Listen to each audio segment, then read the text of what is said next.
Então leiamos a palavra de Deus em Mateus capítulo 18, 6 a 11, 15 a 22. Diz assim: Qualquer, porém, que fizer tropeçar a um destes pequeninos que creem em mim, melhor lhe fora que se lhe pendurasse ao pescoço uma grande pedra de moinho e fosse afogado na profundeza do mar.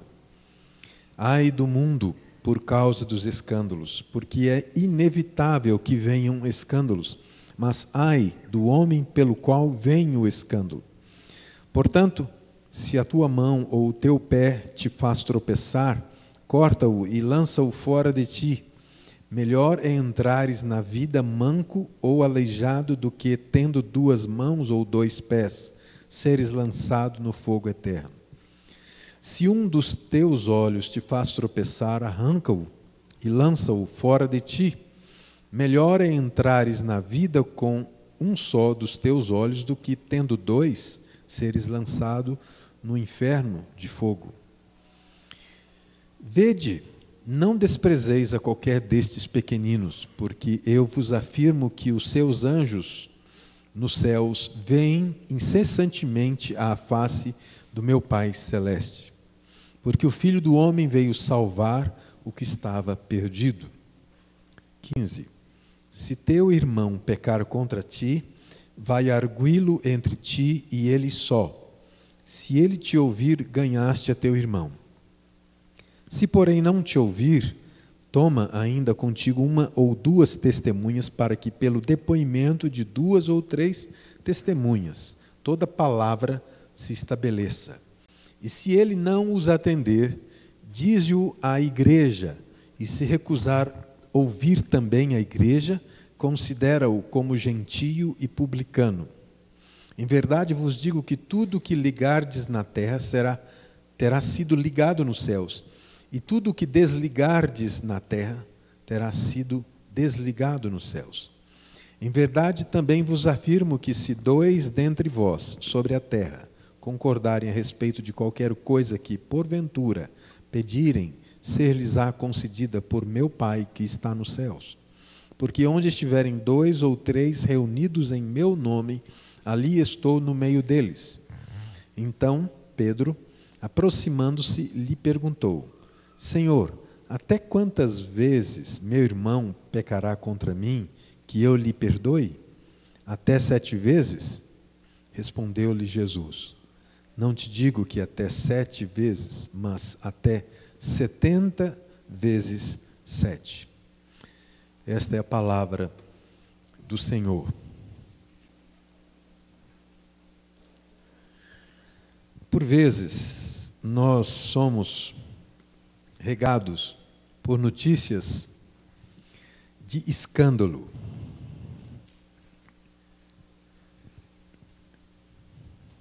Interrompendo um pouquinho aí, um Palio prata, placa 2913, está atrapalhando a saída dos irmãos que estão na quadra. Palio prata, final 2913. Por vezes nós somos regados com notícias de escândalos. E esse texto fala que é inevitável que venham os escândalos. É inevitável. A palavra de Deus está dizendo que Deus soberanamente está dizendo que acontecerão escândalos. O que é um escândalo?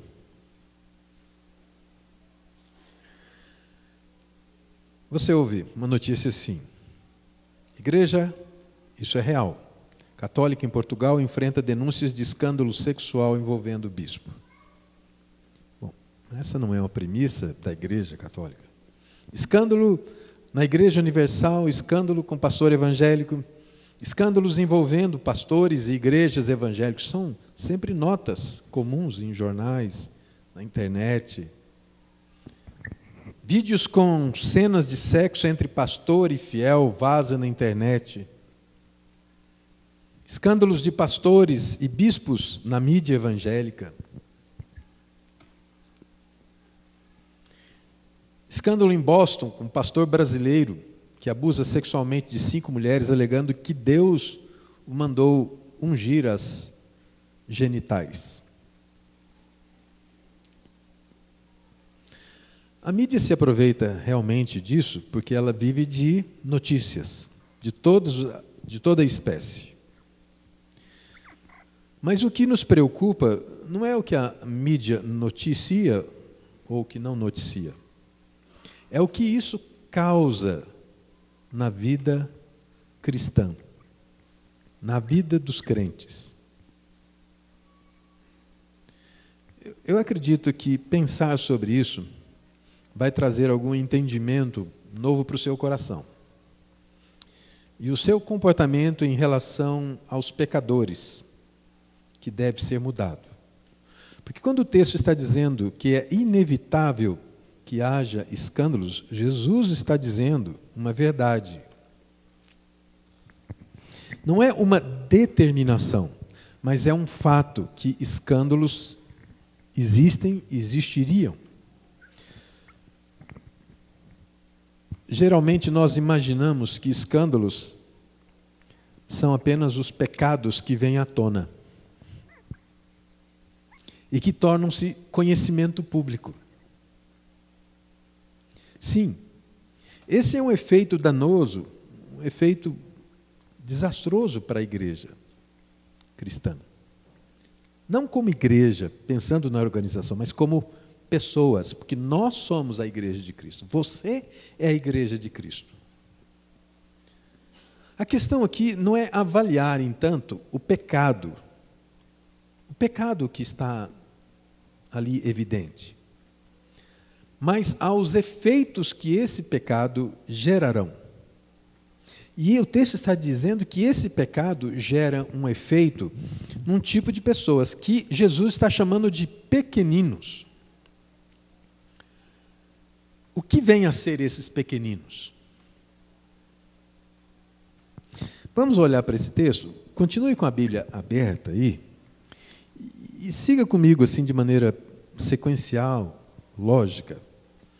Jesus começa dizendo que qualquer, porém, que fizer tropeçar um desses pequeninos que crê em mim. O que é fazer tropeçar? Na verdade, a tradução da palavra escândalo é justamente essa, é aquele que faz tropeçar. É aquele que faz perverter o caminho de alguém que está indo naquela direção e por conta desse tropeço, ele tem que mudar a sua direção, ou ele passa a mudar a sua direção. Nós tivemos, alguns dias atrás, a notícia trágica daquelas pessoas que morreram lá em Santa Maria, no Rio Grande do Sul. E uma das evidências ficou clara que aquele número de morte ali teve a ver com a impossibilidade de que elas realmente saíssem daquele lugar, porque só tinha uma saída estreita. E que muitas morreram no intuito e no interesse de sair, mas foram encontrando corpos pelo chão, espalhados, e foram amontoando. Ou seja, elas tropeçavam naquelas pessoas e não conseguiam seguir em frente. Morreram. Porque encontrou alguma coisa no seu caminho. Alguma coisa que os impediu de sair.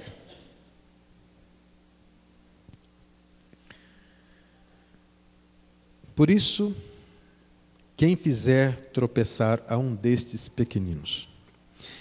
Isso me faz lembrar de como nós nos divertimos quando criança, ainda jovens, com uma brincadeira muito conhecida chamado cama de gato. Vocês não sabem o que significa isso. Sabem? O que era cama de gato? Era uma brincadeira que a gente fazia na escola. Alguém vinha por trás, agachava atrás de uma pessoa, o outro vinha conversando com ela pela frente e empurrava aquela pessoa. Fatalmente ela caía em cima daquela pessoa que estava atrás, agachada, e caía ao chão. Era algo realmente mal feito, mas que a gente ficava rindo, achando graça desse mal feito. Meu pai conta que, na época dele de menino, que andava na roça, Uma das coisas que os meninos da roça gostavam de fazer nos trieiros era amarrar pedaços de ramos uns nos outros, e a pessoa que já estava acostumada a andar naquele trieiro vinha confiantemente achando que estava tudo certo, e de repente tropeçava, caía, e eles ficavam lá escondidinhos para rir desse tropeço. Nós temos a facilidade de rir desse mal feito, e eu garanto que você certamente gosta muito de uns vídeos que passam na televisão chamado videocassetadas. E a gente ri realmente das trombadas, das quedas, desse mal feito. Na verdade, esse sentido de mal feito tem a ver com essa ideia de fazer tropeçar. E Jesus está batendo pesado aqui, porque significa realmente que aquele que faz tropeçar significa perverter o caminho de alguém que tinha tudo para continuar firme na sua fé. Jesus se refere a um tipo de pessoa que deveria ser morta com pena de morte. E aquela pena de morte que é decretada para alguém que faz tropeçar de uma maneira muito significativa, drástica. É a figura de alguém que deveria pendurar uma pedra de moinho no pescoço e ser lançada no meio do mar, nas profundezas do mar. Uma pedra de moinho, nessa época, era uma pedra de aproximadamente 48 centímetros de diâmetro, na faixa de 10 a 15 centímetros de altura. Essas pedras eram colocadas uma em cima da outra, e um animal girava a pedra que estava em cima. Era uma pedra muito pesada. Ou seja, uma pessoa sendo lançada com um peso desse nas profundezas, não sobrevive. Impossível sobreviver. Ou seja, era uma decretação de pena de morte. Essa imagem de afogamento me vem à mente sem dúvida, com o sinal de apavoramento. Alguém que está se afogando é alguém que fica realmente apavorado. E como uma velha frase que se diz assim: gato escaldado tem medo de água.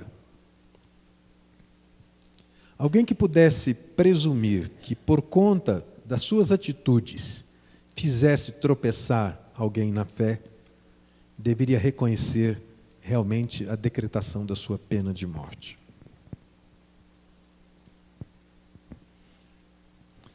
Porque tem muita gente machucada, quebrada, em casos até de morte, por conta de alguém com o seu pecado tem feito essa pessoa tropeçar.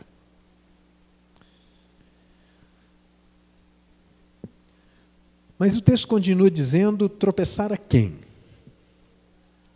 Tropeçar a esses pequeninos. Quem são esses pequeninos?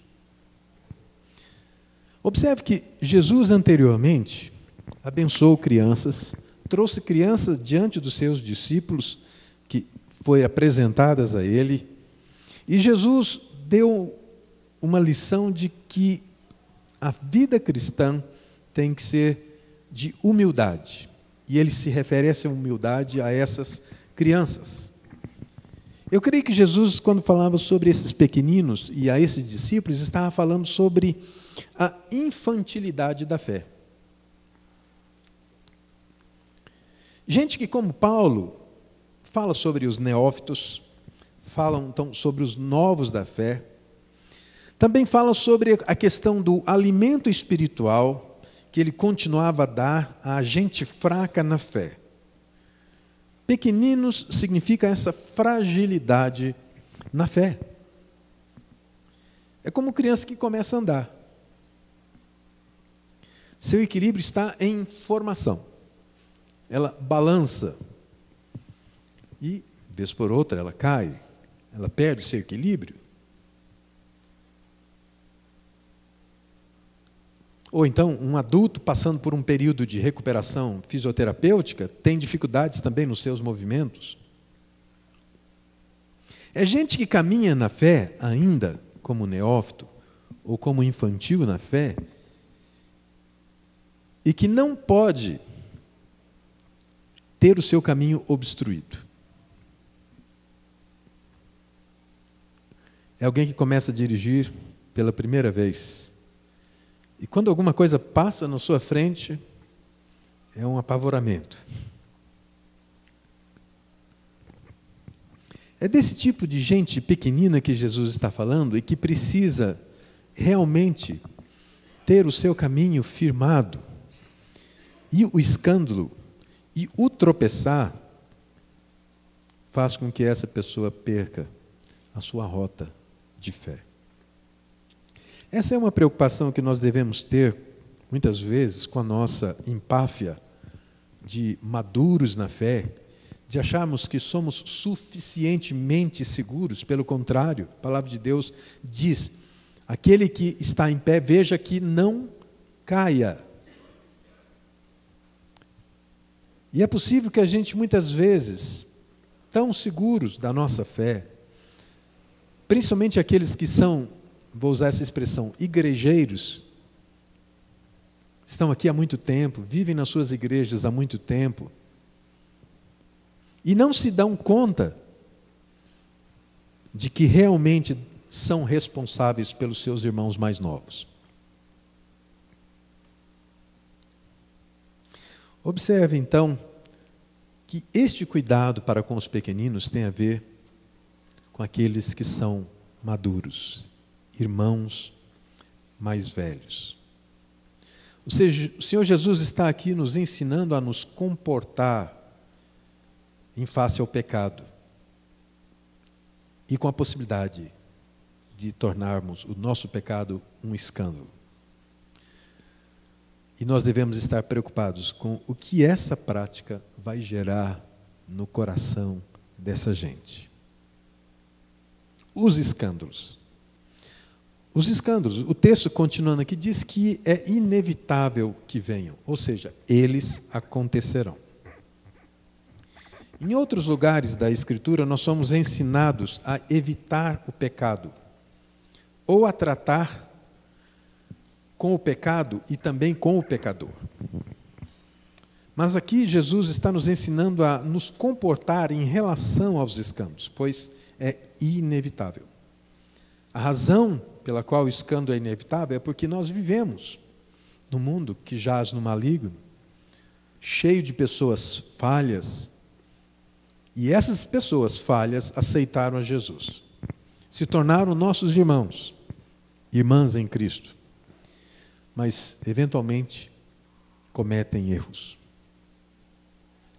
O bom seria se os erros não acontecessem, mas eles acontecem. Por isso nós necessitamos saber como nos comportar diante do erro dos outros. A questão é que nós estamos em obra. É preciso sempre se lembrar que existe uma placa dizendo assim: estamos em obra, estamos em transformação. Eu acho interessante essa frase que alguém diz: tenha paciência comigo, Deus está me moldando. Até a manifestação do Senhor para buscar a sua igreja, a obra de transformação, a obra de santificação continua. As muitas coisas erradas, os nossos pecados ainda vão acontecer, mas nós precisamos saber como reagir quando ouvimos notícias de pecado aqui e ali. A questão é simples. O que fazer quando nos sentirmos escandalizados? Alguma vez você se sentiu escandalizado com alguma coisa? Por ver ou ouvir alguma coisa errada, fora dos padrões bíblicos? Se, por um lado, nós podemos aumentar ou crescer nessa sensibilidade, por um outro lado, nós também podemos alimentar uma insensibilidade. E eu creio que nos nossos dias, a igreja evangélica tem vivido isso. A incapacidade de se escandalizar. As coisas começam a se tornar normais. Os pecados começam a ser entendidos e interpretados como pecados sociais. É comum, é natural.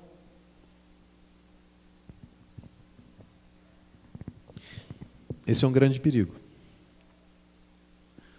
Porque se você se tornar insensível ao escândalo, significa que essa insensibilidade já entrou no seu coração.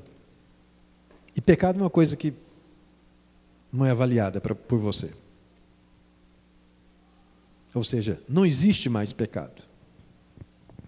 Parece muitas vezes que essa palavra já está se tornando uma palavra pesada ou antiquada. Parece que tudo é normal. Mas a palavra de Deus nos adverte. A palavra de Deus nos adverte que ai daquele pelo qual acontecer o escândalo. Ai daquele. Mas muitas vezes, dentro da nossa sensibilidade, de nos sentirmos escandalizados com alguma coisa, nós também temos um outro comportamento extremamente prejudicial. É aquele comportamento que, ao ouvir falar sobre determinadas coisas, as pessoas dizem: você viu? Você está sabendo da última? Eu fico até constrangido de falar. Eu pensar nisso, já pensou? Você já leu o jornal hoje? Menina, eu nem te conto. E assim por diante. O assunto assume, o fato assume uma crise, não de pecado, mas uma crise de comunicação. Parece que nós vivemos a disputar como que esse assunto vai chegar mais quente, palpitante.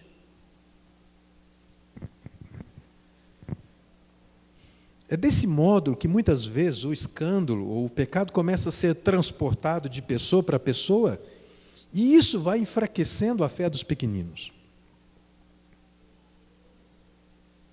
E eu gostaria de olhar para esse texto e ver alguma receita para essa realidade. Já que o escândalo é inevitável, o que fazer? O que nós devemos fazer? O que você deve fazer? A primeira coisa que eu vejo é que Jesus sempre trouxe os fatos de maneira muito clara. Verdade. A primeira coisa que nós devemos fazer é averiguar a verdade dos fatos. Não com a atitude de fazer prosperar a realidade dos fatos, mas de saber que atitude você deve tomar em relação àquela verdade. É muito comum que quando não sabemos dos fatos reais, e até de maneira inconsciente, nós temos a tendência de aumentar as coisas. Até mesmo sem querer. O fato se torna mais grave porque a gente dá aquela conotação teatral das coisas, muitas vezes. Ou até minimizamos, atenuando os resultados. Ao averiguar os fatos, deixe de fazer comentários infrutíferos que não ajudam em nada. Deixe de sair aí, vou usar essa palavra, fofocando. Deixe de fazer realmente a coisa cheirar mal.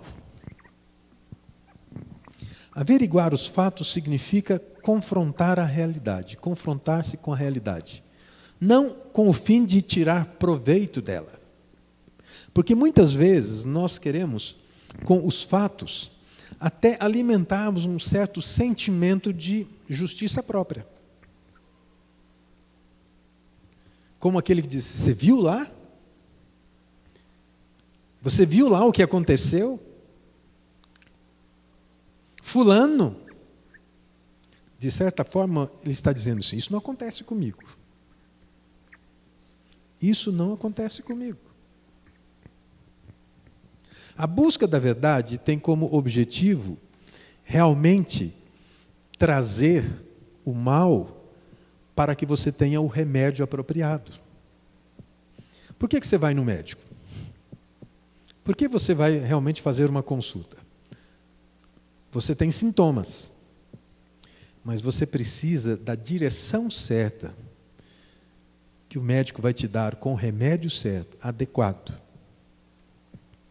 Averiguar os fatos dos pecados significa trazer a possibilidade de ser medicado.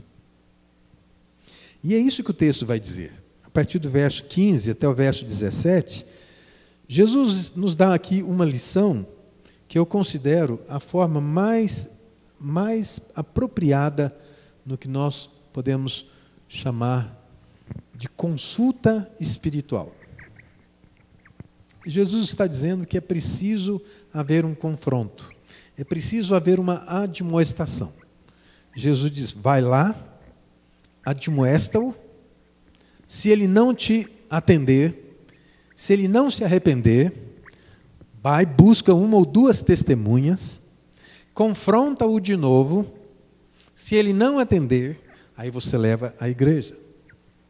E uma vez não havendo atendimento, arrependimento, que este realmente seja considerado gentio.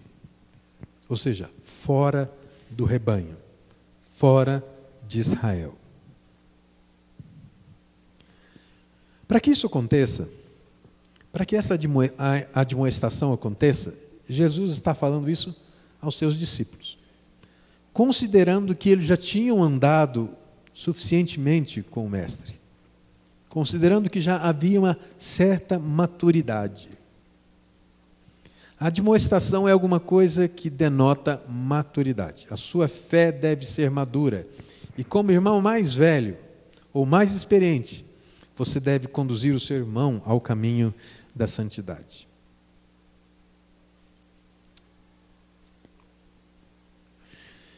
Eu acho que isso é difícil. E é difícil. Mas não é impossível. Não é impossível porque Jesus está falando isso aos seus discípulos. Só que há que se notar que para esta experiência eu tenho que buscar maturidade. Eu tenho que buscar santidade.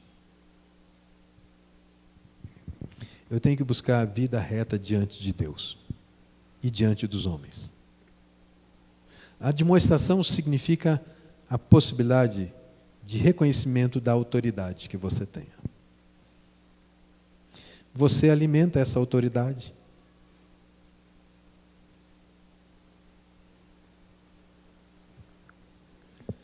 Mas mais uma receita que eu encontro nesse texto para enfrentar o escândalo. Está no versículo 21 e 22 aqui. Então Pedro, aproximando-se, lhe perguntou, Senhor, até quantas vezes meu irmão pecará contra mim, que eu lhe perdoe? A preocupação de Pedro era que ele estava reconhecendo, ou ele tinha a presunção de que o pecado dos outros deveria e o atingia. E realmente, quando nós pecamos contra Deus, pecamos contra o povo de Deus. O seu pecado não tem uma relação só individual. Ela tem uma relação com o povo de Deus. Você é povo de Deus, você é a igreja de Cristo.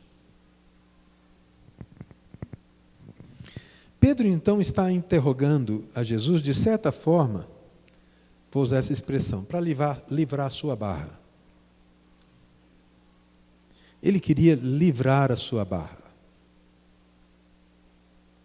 E Jesus não aliviou. 7 vezes é um conceito bíblico de que 7 vezes tem a ver com o significado de perfeição, ou de ato contínuo perfeito.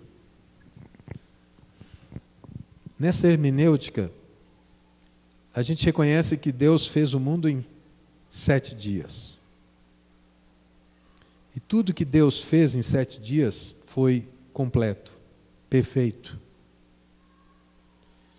Essa presunção de que perdoar 7 vezes estava completa, a ação completa de alguém que deve exercer o perdão.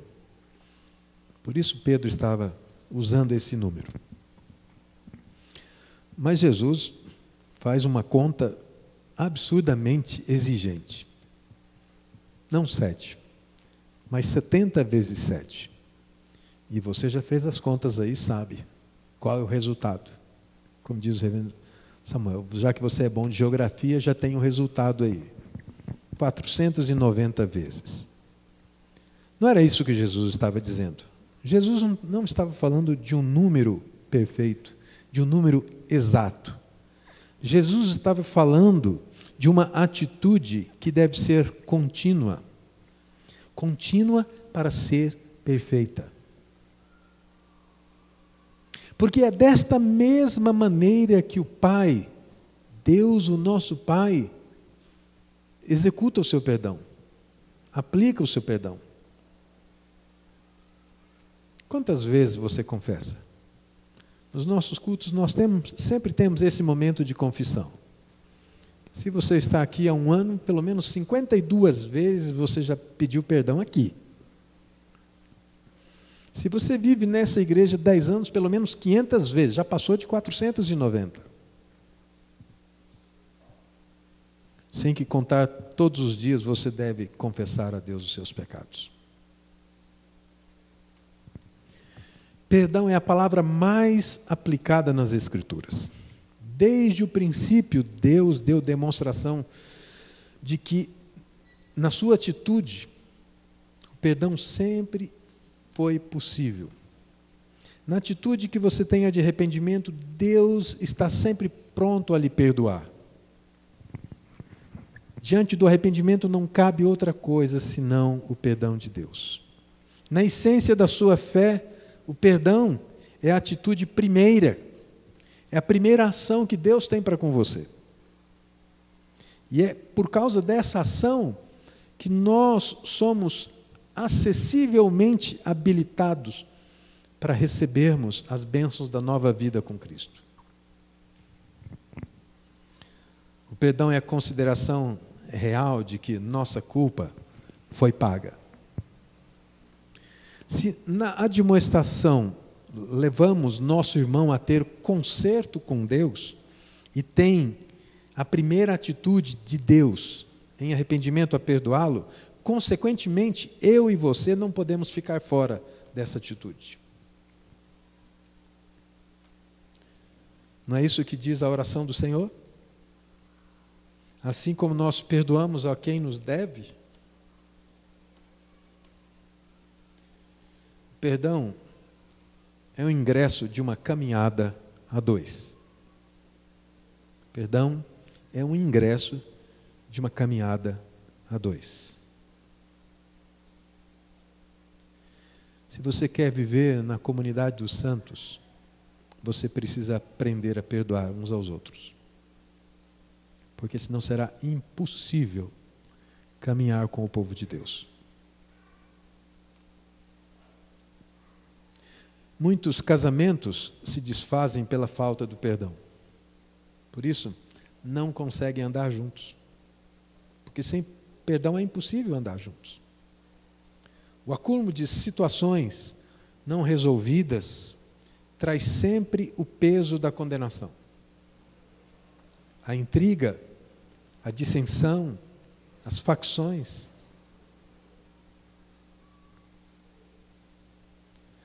Muitos casamentos estão se acabando pela falta de perdão. Muitos se acabaram pela falta de perdão. Concluindo, irmãos, é inevitável que venham os escândalos. Jesus disse isso.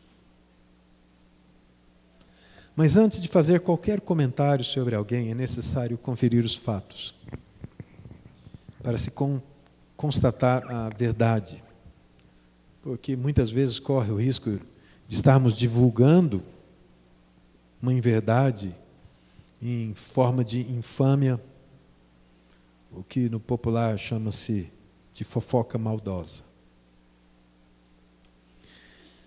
Se ao levar o escândalo, você enfraquece os pequeninos, eu creio que também o não perdoar o arrependido, nós iremos também enfraquecer os pequeninos.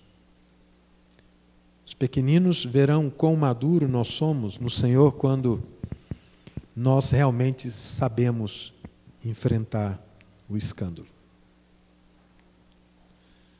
Cabe ao Senhor tratar dele. Cabe ao Espírito Santo do Senhor tratar com ele, trazendo de volta a santidade. Mas você pode ser instrumento do Espírito. Se você admoestá-lo. Se você realmente levá-lo a reconhecer o caminho da retidão. Ao ouvir essa postura bíblica, eu espero que isso possa te ajudar, se não na sua avaliação da sua caminhada, como também no auxílio de muitos irmãos. E em qualquer circunstância nós devemos perguntar: o que Deus quer com isso? Se você tem realmente reconhecimento de que Deus é soberano, você deve perguntar: o que Deus vai fazer com isso? Mas não pergunte isso pensando externamente.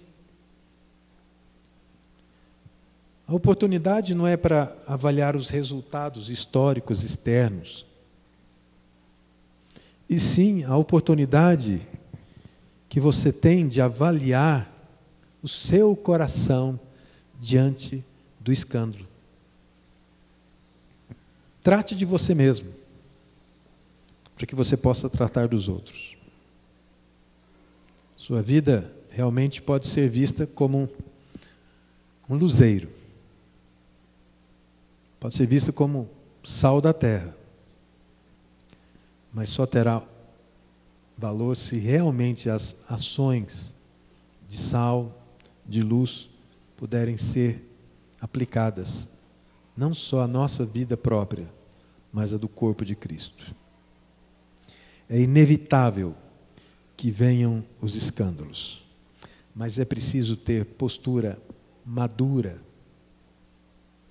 para que isso sirva de alerta, para que isso sirva de aio, de guia para os pequeninos, para os fracos, para os infantis na fé. Que Deus nos abençoe. Vamos orar.